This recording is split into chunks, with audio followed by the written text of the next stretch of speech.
क्या न पाया बाबा तेरे दरबार में, प्यार से भर गया मन तेरे संसार में।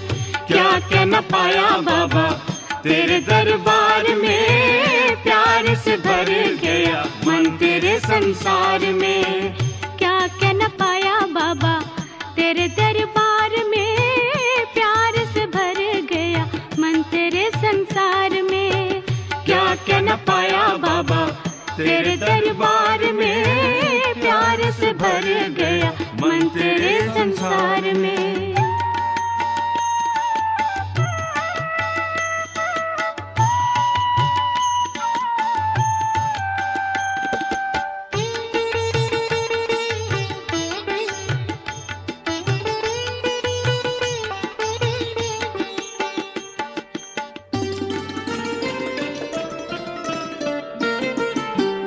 जिस दिन से बाबा आपकी पहचान आ गई, जिस दिन से बाबा आपकी पहचान आ गई, सुख भर हर दिन हर शाम आ गई, सुख भर हर दिन हर शाम आ गई। डूबा रहता है दिल तेरे ही प्यार में, प्यार से भर गया मन तेरे संसार में। क्या क्या न पाया बाबा तेरे दरबार में, प्यार से भर गया मन तेरे संसार में।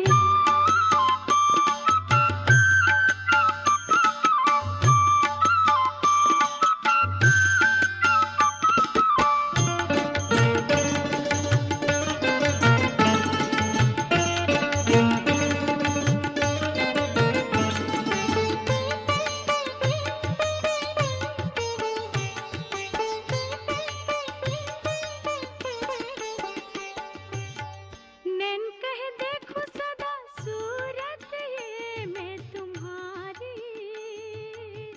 नैन कह देखो सदा सूरत ये मैं तुम्हारी। शांति। आज 13 जनवरी 2021 ईश्वरीय महावाक्य है। बाबा कहते, मीठे बच्चे, तुम्हारे मुख से सदैव ज्ञान रतन निकलने चाहिए। तुम्हारा मुखड़ा सदैव हर्षित रहना चाहिए। प्रश्न है, जिन बच्चों ने ब्राह्मण जीवन में ज्ञान की धारणा की है, उनकी निशानी क्या होगी? उत्तर है, पहली निशानी उनकी चलन देवताओं मिसल होगी, उनमें दैवी गुणों की धारणा होगी। दूसरी निशानी, उन्हें ज्ञान का विचार सागर मंथन करने का अभ्यास होगा। वे कभी आसुरी बातों का अर्थात किचड़े का मंथन नहीं करेंगे। तीसरी निशानी, उनके जीवन से गाली देना और ग्लानि करना बंद हो जाता है। चौथी निशानी, उनका मुखड़ा सदा हर्षित रहता है। ओम शांति। बाप बैठ समझाते हैं ज्ञान और भक्ति के ऊपर। ये तो बच्चे समझ गए हैं, भक्ति से सद्गति नहीं होती और सत्युग में भक्ति होती नहीं। ज्ञान भी सत्युग में मिलता नहीं। कृष्ण न भक्ति करते न ज्ञान की मुरली बजाते हैं। मुरली माना ही ज्ञान देना। गायन भी है ना मुरली में जादू, तो जरूर कोई जादू होगा ना। सिर्फ मुरली बजाना वे तो कॉमन फकीर लोग भी बजाते रहते हैं। इस मुरली में ज्ञान का जादू है। जो गायन है वो इस मुरली की बात है। अज्ञान को जादू तो नहीं कहेंगे, मुरली को जादू कहते हैं। मनुष्य से देवता बनते हैं ज्ञान से। यही वो ज्ञान की मुरली है जिससे मनुष्य से देवता बनते, तो ये जादू है। जब सत्युग में है तो इस ज्ञान का वर्षा है। वहाँ भक्ति होती नहीं, भक्ति होती है द्वापर से। जबकि देवता से मनुष्य बन जाते। मनुष्यों को विकारी और देवताओं को निर्विकारी कहा जाता।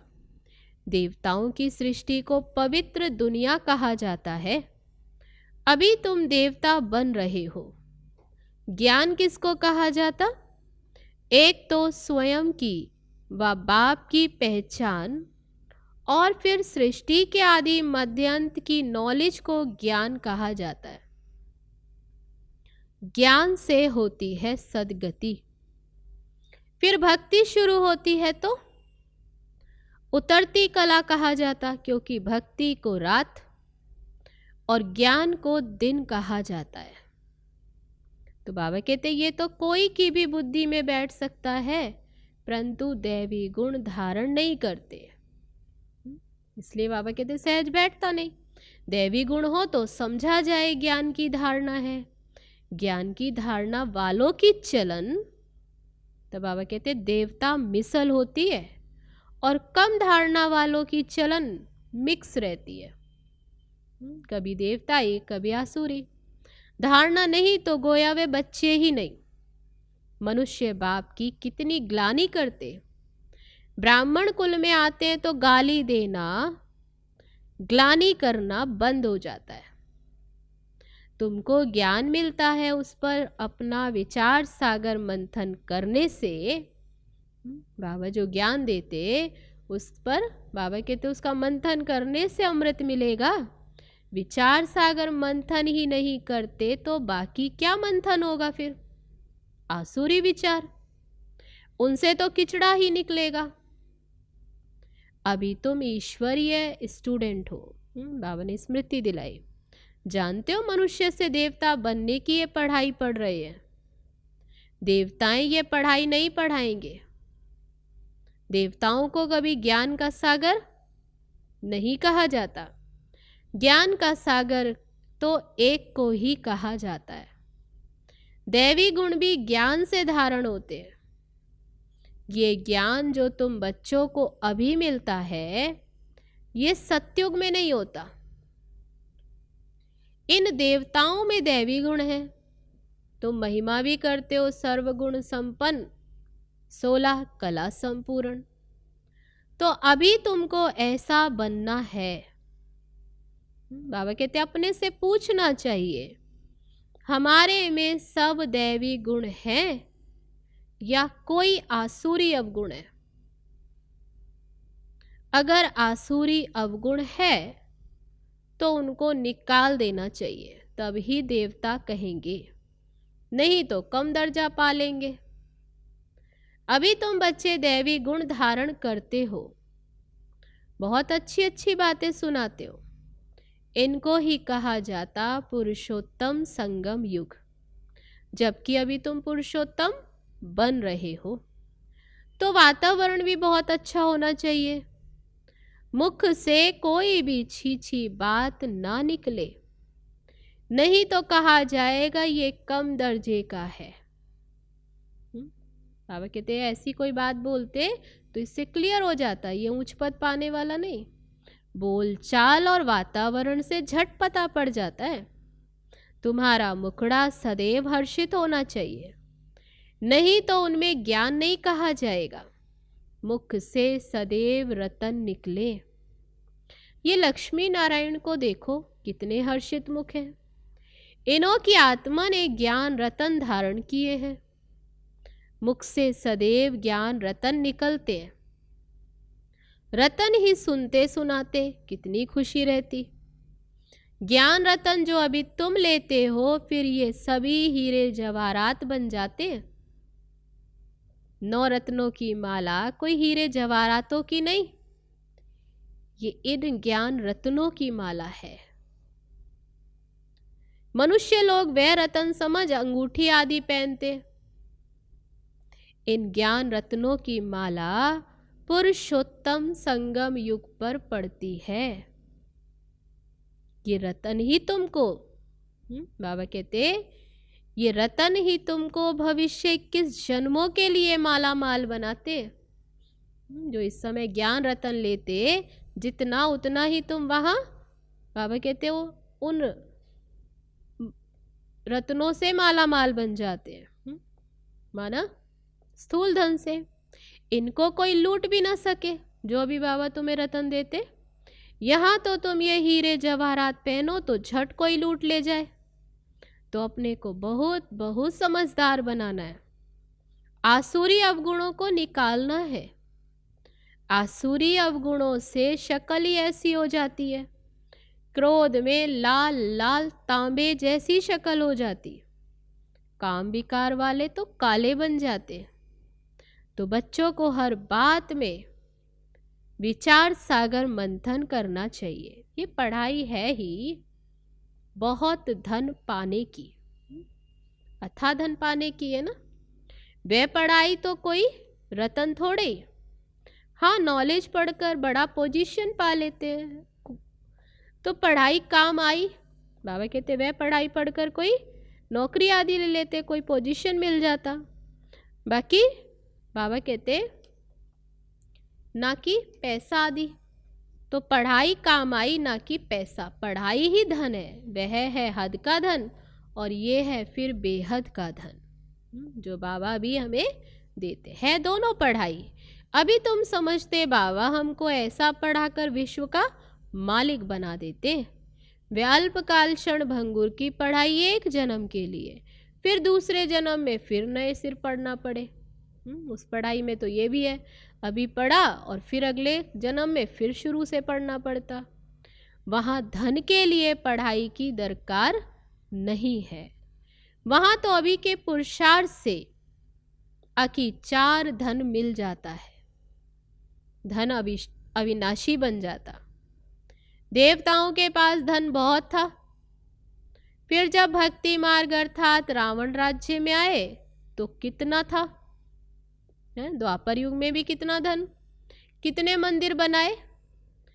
फिर आकर मुसलमान आदि ने धन लूटा, कितने धनवान थे। आज की पढ़ाई से इतना धनवान कोई बन नहीं सकेंगे।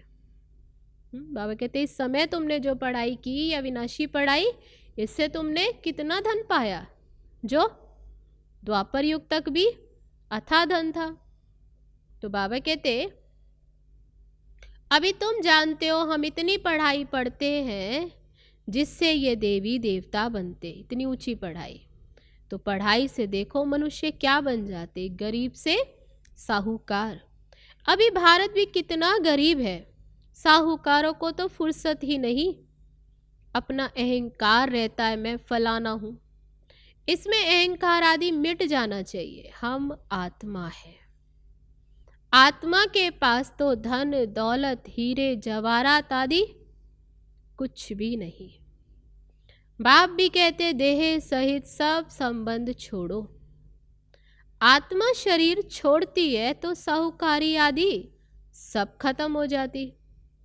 जब नए सिर पढ़कर फिर धन कमावे, या तो दान पुण्य अच्छा किया हो तो साहूकार के घर जन्म लेंगे। कहते हैं ना पास्ट के कर्मों का फल है, पिछले जन्मों का। तो नॉलेज का दान किया हुआ होगा, नॉलेज का दान दिया है तो कॉलेज धर्मशाला आदि बनाई, उसका फल मिलता, परंतु अल्पकाल के लिए। ये दान पुण्य भी यहाँ ही किया जाता, सतयुग में नहीं किया जाता। सतयुग में अच्छे ही कर्म होते हैं, क्योंकि अभी का वर्षा मिला हुआ है, इसलिए वहाँ ये करने की दरकार नहीं। वहाँ कोई भी विकर्म होता ही नहीं। क्यों? क्योंकि वहाँ रावण ही नहीं है। गरीबों का भी विकर्म नहीं बनेगा, यहाँ तो साहूकारों के भी विकर्म बनते। तब तो ये बीमारियां आदि दुख होते। वहाँ विकार में जाते ही नहीं तो विकर्म कैसे बनेंगे। इसलिए बाबा कहते सारा मदार है कर्मों पर। ये माया रावण का राज्य है, जो मनुष्य विकारी बन जाते। बाप आकर पढ़ाते हैं निर्विकारी बनाने के लिए। बाप निर्विकारी बनाते और माया फिर विकारी बना देती है। रामवंशी और रावण वंशी की युद्ध चलती है। तुम बाप के बच्चे हो, वह रावण के बच्चे। कितने अच्छे अच्छे बच्चे और माया से हार खा लेते। माया बड़ी प्रबल है, फिर भी उम्मीद रखते हैं।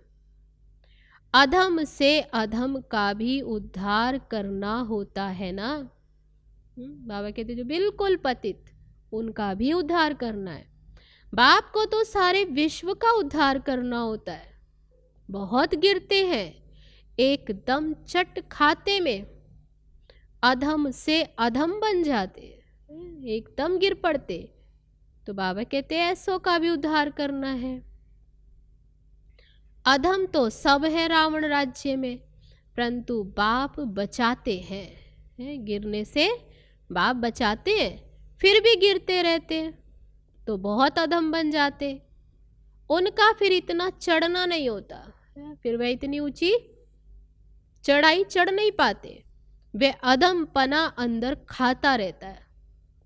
जैसे तुम कहते हो ना अंत काल जो जैसी स्मृति, उसकी बुद्धि में वह अधम पना ही याद आता रहेगा। तो बाप बैठ बच्चों को समझाते हैं, कल्प कल्प तुम ही देवता बनते हो। बाबा ऊंची स्मृति दिलाते हैं। जानवर बनेंगे क्या, मनुष्य ही बनते हैं। देवता कौन बनेंगे, क्या जानवर? नहीं, मनुष्य ही बनते हैं और समझते हैं। इन लक्ष्मी नारायण को भी देखो, नाक कान आदि है ना, मनुष्य जैसे है ना, मनुष्य है, परंतु वे दैवी गुणों वाले, इसलिए इनको देवता कहा जाता। ये ऐसा सुंदर देवता कैसे बनते, फिर कैसे गिरते, इस चक्र का तुमको मालूम पड़ गया। जो विचार सागर मंथन करते होंगे उनको धारणा भी अच्छी होगी। विचार सागर मंथन ही नहीं करते तो बुद्धू बन पड़ते। मुरली चलाने वाले का विचार बाबा कहते हैं अगर मुरली चलाने वाले का विचार सागर मंथन चलता रहेगा तो वे समझाएंगे ये टॉपिक है, इस टॉपिक पर ये समझाना है। ऑटोमेटिकली विचार सागर मंथन करना है। फलाने आने वाले हैं, उन्हों को भी उल्लास से समझाएंगे। हो सकता है कुछ समझ जाए, भाग्य पर है। कोई झट निश्चय करेंगे, कोई नहीं करेंगे, उम्मीद रखी जाती है। अभी नहीं तो आगे चलकर समझेंगे जरूर। उम्मीद रखनी चाहिए ना। उम्मीद रखना माना सर्विस का शौक, थकना नहीं है। भल कोई पढ़कर फिर अधम बना आता है, कोई पढ़कर पतित बना और फिर लौट कर आता तो जरूर उनको विजिटिंग रूम में बिठाएंगे। वह कहेंगे चले जाओ, जरूर पूछेंगे इतने दिन क्यों नहीं आए, कहेंगे माया से हार खा ली। बाबा कहते हैं ऐसे भी ढेर आते हैं, समझते ज्ञान बहुत अच्छा था परंतु माया ने हरा दिया। स्मृति तो रहती है ना। भक्ति में तो हारने और जीतने की बात है बाबा कहते वहाँ तो है ही नहीं ये बात हारने और जीतने की, ये नॉलेज धारण करने की है। अभी तुम बाप द्वारा सच्ची गीता सुनते हो जिससे ही देवता बन जाते। बिगर ब्राह्मण बने देवता बन नहीं सकते। तो बाबा कहते पहले क्या बाप के बनते हो माना ब्राह्मण बनते हो तब देवता। क्रिश्चियन पारसी मुसलमानों में ब्राह्मण होते ही नहीं। ये सब बातें अभी तुम समझते हो, तुम जानते हो अलफ को याद करना है। अलफ को याद करने से ही बादशाही मिलती है। जब भी तुमको कोई मिले बोलो अलफ अल्लाह को याद करो। अलफ को ही ऊंच कहा जाता, अंगुली से अलफ का इशारा करते हैं। अलफ को एक भी कहा जाता है।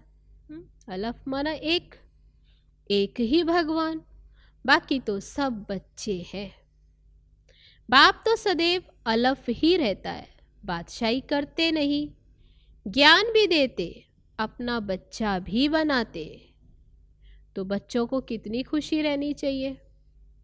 बाबा हमारी कितनी सेवा करते हैं, हमको विश्व का मालिक बनाते, फिर खुद उस नई पवित्र दुनिया में जो बाप हमें विश्व का मालिक बनाते, लेकिन वे खुद उस नई पवित्र दुनिया में आते ही नहीं, पावन दुनिया में उनको कोई बुलाते ही नहीं। बाबा कहते हैं वहाँ सुख में इतना मस्त हो जाते जो वहाँ कोई बुलाते ही नहीं, पतित ही बुलाते हैं ना। पावन दुनिया में क्या आकर करेंगे?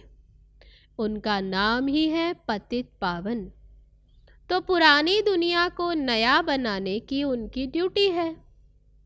बाप का नाम है शिव और सालीग्राम बच्चों को कहा जाता, उनकी पूजा होती है। शिव बाबा कह सब याद करते हैं। दूसरा ब्रह्मा को भी बाबा कहते हैं। प्रजापिता ब्रह्मा कहते तो बहुत हैं, परंतु उनको यथार्थ रीति जानते नहीं। ब्रह्मा किसका बच्चा? तुम कहेंगे परम पिता परमात्मा शिव ने उनको एडॉप्ट किया। ये तो शरीरधारी है ना। ईश्वर की औलाद सब आत्माएं हैं।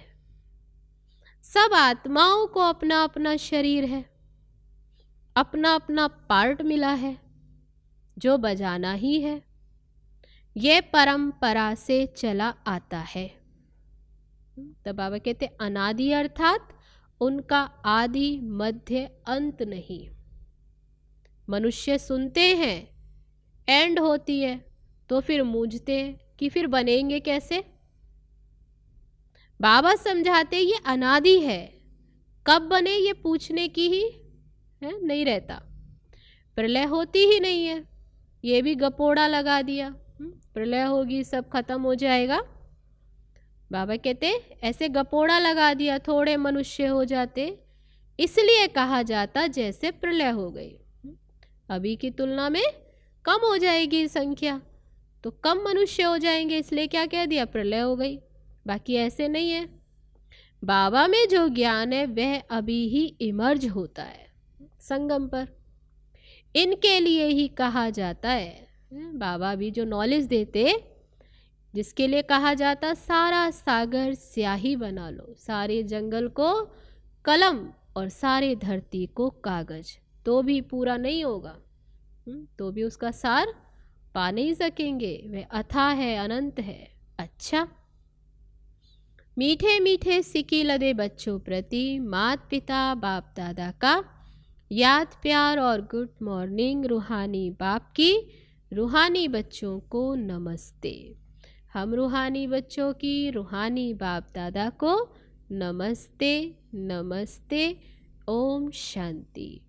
अब है धारणा के लिए मुख्य सार। पहली पॉइंट, अपने हर्षित मुख मुखड़े से बाप का नाम बाला करना है। ज्ञान रतन ही सुनने और सुनाने हैं। गले में ज्ञान रत्नों की माला पड़ी रहे। आसुरी अवगुणों को निकाल देना है। दूसरी पॉइंट, सर्विस में कभी थकना नहीं है। उम्मीद रख शौक से सर्विस करनी है। विचार सागर मंथन कर उल्लास में रहना है। अब है आज का वरदान। स्नेह के रिटर्न में समानता का अनुभव करने वाले सर्व शक्ति संपन्न भव।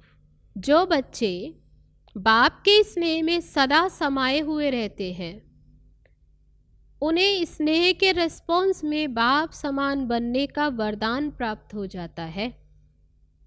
जो सदा स्नेह युक्त और योग युक्त है, वे सर्व शक्तियों से संपन्न स्वतः बन जाते हैं। सर्व शक्तियां सदा साथ हैं तो विजय हुई पड़ी है। जिन्हें स्मृति रहती है कि सर्वशक्तिमान बाप हमारा साथी है, वे कभी किसी भी बात से विचलित नहीं हो सकते। तो आज का वरदान, स्नेह के रिटर्न में समानता का अनुभव करने वाले सर्वशक्ति संपन्न भव। अब है आज का स्लोगन।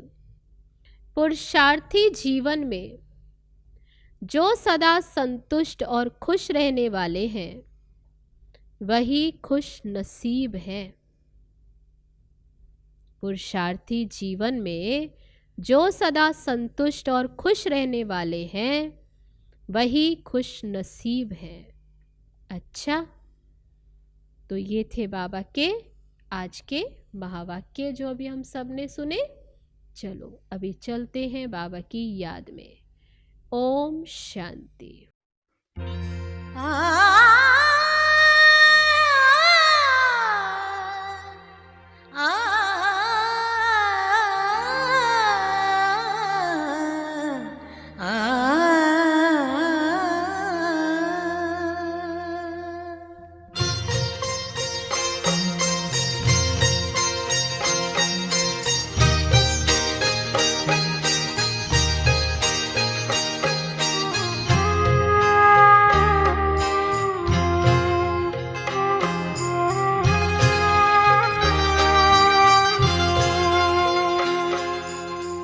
मन की आँखों ने देखा पास आकर आपके, मन की आँखों ने देखा पास आकर आपके, जिंदगी का रंग सुनहरा हो गया है आपसे,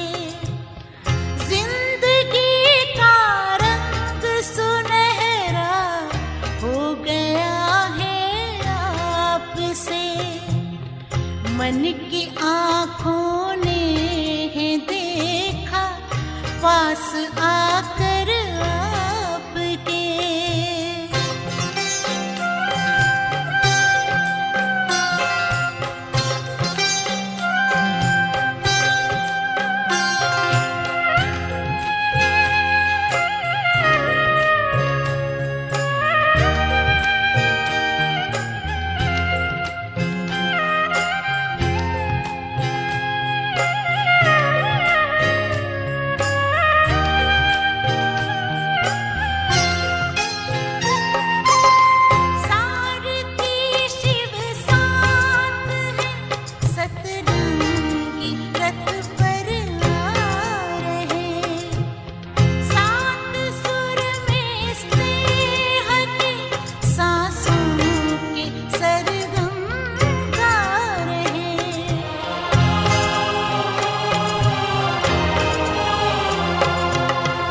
पाँव धरती पर कहाँ आंचल में है आकाश के, मन की आँखों ने देखा पास आकर